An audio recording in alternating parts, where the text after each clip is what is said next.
Generous ka ba? Then watch this. Ang totoong generosity ay yung time na hindi mo alam na nagiging generous ka na pala. Tama, ibang tao ang nakakapansin ito. Natural na lumalabas sa iyo ang trait na ito at sa lahat ng panahon, gusto ng mundong ito ang mga taong generous, mga taong bigay ng bigay. Sabi nga nila, 'di ba? It is always better to give than to receive. True, masarap ang magbigay kaysa bibigyan. Nakakagaan ng araw ang pagiging generous at nakakaganda ng araw. Sabi nga nila, kapag may mabigat ka daw na problema, magbigay ka daw. Ang tunay na ngiti ng pasasalamat, nakakagaan sa kaluluwa at buong pagkatao sa buong araw at linggo. Ang pagiging generous ay hindi lang sa pera ang pinag-uusapan dito ha.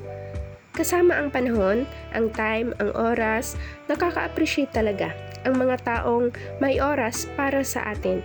O di ba naman, mga taong kung kailangan mo ng kasama, andyan sila palagi.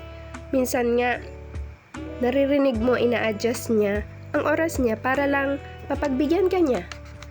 Minsan, sabi mo din, gusto din niya ang sumama sa'yo kasi nakakalabas din siya. Hindi ganun yon. Ang punto dito, nagkakaoras siya para sa'yo dahil ginusto niya. Ganun talaga siya, generous sa oras niya. Sa mundong ito, napakasarap bigyan ng mga taong lagi ring nagbibigay, laging nag-e-effort. Oo nga naman, bakit ka nga naman magbibigay ng pabor sa mga taong wala namang panahon para sa'yo? Tama. Ang masarap bigyan ay yung mga taong marunong din magbigay. Parang deserve niya ang bawat pabor sa mundong ito. Deserve niya ang bawat regalo. Tingnan mo ang mga taong swapang. Walang nakukuha yan sa mundo. Mapa-birthday nila, Pasko, mga espesyal na okasyon. Walang nakukuha ang mga taong walang gustong ibigay na kahit ano sa buhay niya. Wala akong sinabi na nag-e-expect ang mga taong generous ha. Kung tutuusin, kapag nabibigay sila, wala silang inaasahang babalik sa binigay nila. Dahil nga, generous ang mga taong yan.